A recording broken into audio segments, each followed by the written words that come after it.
Welcome to the first edition of Outside the 90, where we go behind the scenes with the people involved in the beautiful game. Today we're joined by Thom Kirwin here at Leeds United. Tom, thank you for speaking to us today. Do you just want to tell everybody what you do here and how you're involved at the club?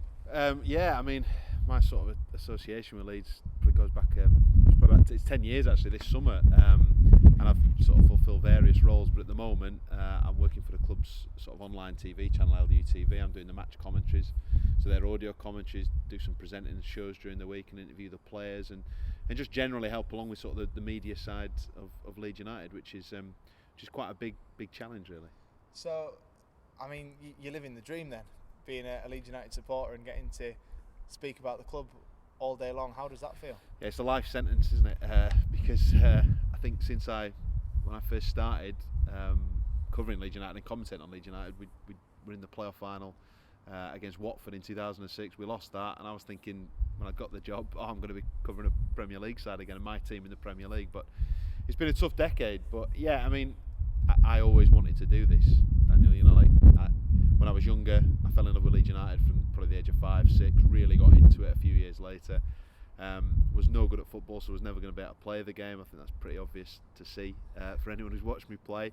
And then I just kind of looked at how could I sort of encapsulate two of my passions, and one of them was football and Leeds United. The other one was radio. I mean, radio has always been something I've loved, and it was a matter of combining it really. It just seemed obvious for me to target some kind of football journalism, reporting, however it was.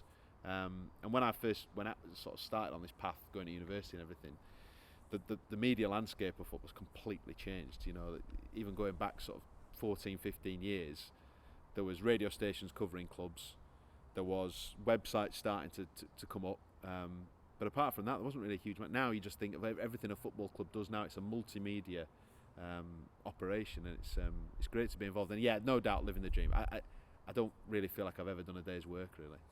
So I mean, that's the old saying, isn't it? Find a job you love, and yeah, you'll never work a day in your life. So what does the day-to-day look like for you then? So what do you do on a typical work day that's not a match day? Well, during the season, we are kind of we're on I always think of it as like a conveyor belt really. It's a 9-month conveyor belt. Very rarely are there gaps when there's an international break. There is. So a standard week, if there was just a game on a Saturday, and obviously in the Championship there's a lot of midweek matches, but if it's a standard week, the early part of the week really is taking care of what's just happened the weekend before. So that's a matter of following on and recording shows that analyse the game that we've done. We try and do as much of that. I try and bring, and I'm going to try and do more of this, but try and bring some of the coverage to the club's TV channel, as you would expect, almost on match of the day, that kind of thing. We're not at that par, but obviously Leeds United don't get great coverage. You know, it's maybe 30 seconds on a Saturday night on Channel 5, but obviously we've got access to all the highlights, so we're trying to use that. So early part of the week is pretty much taken up by that, really looking back at what has been, and then really it kicks in Thursday, Friday, and of course match day. Thursday is always the press conference day, which is probably one of the most important days of the week. Find out what the head coach has got to say, chat to some players, and then record all the preview shows. I always think in sports journalism reporting, you should always be looking ahead really. So even though there is a period of the week where you're looking at the game that's just gone, I think you're always previewing. It's always another game. That's the beauty of it. Win, lose or draw, there's another game around the corner. So that is pretty much how the week sort of progresses really. And then throw in under 21s games and other bits and pieces around the club player appearances. It's pretty busy. And you've talked about it there. Match days are what we all live for in football. When we see Elland Road full, yeah, it's a really special occasion. What does a match day look like for you? Well, I think a lot of the work I've done has probably been on the Friday. So in terms of my prep for the commentary, which is just getting all the notes together, making sure for radio commentary, you don't need as much as you do when I've done TV commentary. You need a lot of information, but for radio, because you describe what's going on, it's quite easy. But a lot of my work's done the day before, so my prep and everything else has been done. So on a match day, so here at Elland Road on a home game, it's a 3 o'clock kick-off, I would probably be here about sort of 10 o'clock in the morning. I would have all the equipment up in the gantry and go set that up, make sure that's all working, test it all. Even though we've used it for years, you still want to test it, make sure it's right. Then it would be a matter of going over again what we're going to do as part of our build-up. So we've incorporated TV into our radio commentary. It sounds a bit strange, but myself and Eddie Gray will present a pre-match build-up show from sort of 2 o'clock. So again, I'll go over that again, check that that's right. Then it really involves reading the programme. Always like to read the programme, read up on the opposition, find out what's going on, speaking to journalists and commentators who are coming up with the other team. So if we're playing Ipswich, for example, it's always the best information I can get is in the press room, chatting to them for 10 minutes and just say, how have they been playing? Who should I look out for? What's the general mood around the club at the moment? And you can get a better idea from that. You can look online at all the stats you want, but you get a much better idea when you actually speak to someone face to face. And then once we're into it, once it hits, sort of 1:45, we're into presenting the match day programme. And then on, it's relentless all the way through up to sort of 6 o'clock. Which after the game, it's straight down to the tunnel. Manager, speak to him live in the tunnel, and interview players and just organise a little bit of the press and who they want to speak to and things like that. So it's a pretty busy day, match day. Something that's really interesting for me is how your relationship with the game changes when you start working in it. How do you find commentating on and working around a club that you've grown up with? Has it changed your relationship with Leeds United at all? Yeah, it has. I mean, I think I've in the 10 years I've been working in the industry, I've been on the so-called the inside, so I've been connected to Leeds United. I don't work for the BBC or a local newspaper where you're kind of on the outside. You have to tread a line a little bit. You're privy to information that people don't always know, so it becomes second nature really to take everything you hear in confidence, which is really important in football. Football is it's a very sensitive. There's very sensitive issues, be it team news, be it transfer targets, be it the manager's future, whatever it might be, you might be privy to the information. And although supporters obviously deserve to know everything that's going on at their club, sadly there is just some stuff that can't, until the time is right. So I think that's tricky. So Tom, we've talked about your relationship with the game and what you do in a match day. Most weeks there's 20,000 people in the crowd here, all with an opinion, all writing it on blogs, etc. Is that something that you think really plays a part in today's media landscape and supporters generating their own content? I think it does, because I think the options are much wider than just the local newspaper match report. You don't have to take now just one person's viewpoint on a game or a club situation. Everybody's free to write what they want, within reason, of course, within legal parameters. So I think people are a lot more educated about what goes on. If you're a Leeds United fan and you want to know the inner details of the club's accounts, you want the analysis of those accounts, the lease agreement at Ellen Road, all this stuff is out there, and you can go as in depth as you want, or you can just focus on the team, just come to the game and ignore it during the week. It depends, and I think some fans take a deep interest in everything that goes on at the club, and understandably so. And then there are some that aren't as bothered. So I think I think now it's changed it beyond recognition. I mean, now you're seeing newspapers chasing and following up what's been online.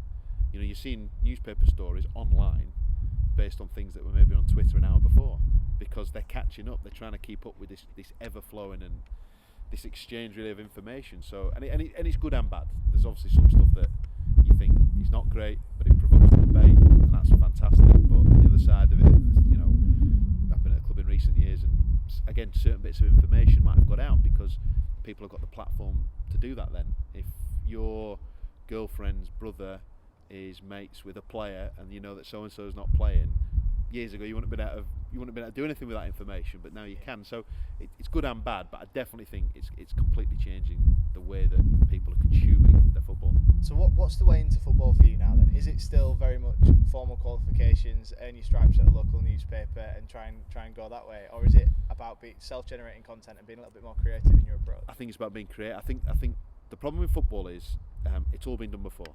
Very rarely is anybody going to come to me, and I get emails, and you get information, or people come, asking for advice, whatever. You rarely get anybody who comes up with an absolutely brand spanking new idea that you think, well, that's never been done before. But I think if you can be original, try and do things a little bit differently, come at things from a different angle, there are loads of avenues to get involved in a game. And I think formal qualifications, are important. If you want to, for example, run the social media for a football club, that's the side of it you want to do, the social media, the website.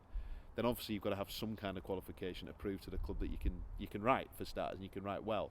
So those kind of things are always going to be important. But on the other side of it, a body of work, if I was looking to employ somebody, I'd want to see what you've been doing, and if it shows that you've got initiative, because the one thing in football is it's not well paid. And I think people think that that because Yaya Touré's on 200 grand a week, there must be loads of money. There isn't. It's long hours, it's demanding, there are restraints that would be restrictive, particularly if you're a fan of the club you're covering. But there are also loads and loads of plus points. So I think if I see somebody who's got the passion, got to have the passion for the game, you can't not love it and do this, because it'll just grind you down. And somebody who's shown a bit of initiative, then I think that's what you need. But I think what happens now is the avenues are so much bigger, whereas there's been a decline in maybe local newspaper coverage and radio coverage. There is an upturn not only in clubs and their media setup because of the multimedia experience you've got to have now, but also outside of a football club, you've got places like Prozone and betting websites who are covering football almost to a point that they never used to do. And the avenue isn't always I want to cover football, I've got to get into a football club, or I've got to get into local radio or local newspaper. Football now is producing all these offshoot businesses and offshoot industries that would love people who love the game, have a passion for it, understand it. So that's what I'd say to people is don't pigeonhole yourself into one route. There are many if you want to work in the game. And has it always been football for you? And do you think it always will be football for you from now on? I think so. I think I kind of made a little promise to myself years ago that if Leeds got back to the Premier League, I'd probably give it all up. But I've done it that long now that I couldn't see myself not covering Leeds United in some capacity or any kind of football. I just love the game. I'm one of these saddos who will watch, Dutch football at 11:30 on a Sunday morning if it's on. I'll watch the Spanish football at 9 o'clock on a Sunday. I just can't get enough of it, and I love. In some respects, I love how the game's where it's going. I hate other aspects of it, but that's what keeps you sort of intrigued. And for me, there's no other sport that comes close. So it probably will, touch wood, everything kind of keeps going the way it is doing, and someone wants to keep me in work. It'd be very difficult for me to sort of turn my back on football. I just love the game too much, and as I said earlier, it doesn't really feel like work to me. It just feels like I'm very, very fortunate. Definitely. So finally then, there's a lot of people that want to work in football. I think that some statistics that came out saying job in football is one of the most searched terms on a website. Where do people go? What do people look for? Is it volunteering opportunities? Is it trying to gain work experience? What is it? I think those elements are. I think in any industry, those elements are absolutely key. I think people want to see somebody who is driven, who is passionate, and who's willing to go, above and beyond really, and go that extra mile. So work experience, offer yourself up. Even if it's maybe just to, collect some stats for a weekend's game for a club or something. Football clubs will very rarely turn down the opportunity if you're going and offering them something. I think you need to go to a club and offer something that maybe is not being done. Offer a suggestion. Say, can I do this for you? Can I come on a match day and maybe take this off your hands? And I feel I can run that, or I'll offer you something different. So I think that's definitely one way. I think what you've got to do as well is, if you want to work in football, that's fine. You've got to decide what your strength is. So if it's writing, if it's broadcasting, if it's administration, you know what I mean? You might not know that when you're at a younger age, but you just got to learn what your skills are and then match them up. There is a job in football for any skill set. So if you want to be a coach and you want to work at the foundation or at the academy, you can do that. If you want to work in the media side of it, you can do that. If you want to work in accounts, but you want to be close to a football club, commercial side of it, if you're selling, if you're confident, you've got that personality and you want to sell your football club, commercial departments. I mean, there is a multitude of careers within football. So I think people think about the glamorous ones, but there's plenty to get at, and not just at clubs as well. Like I said earlier, there's the offshoots now of football agencies, places like Opta, Prozone. There's so many different avenues, so many different ways to get into the game.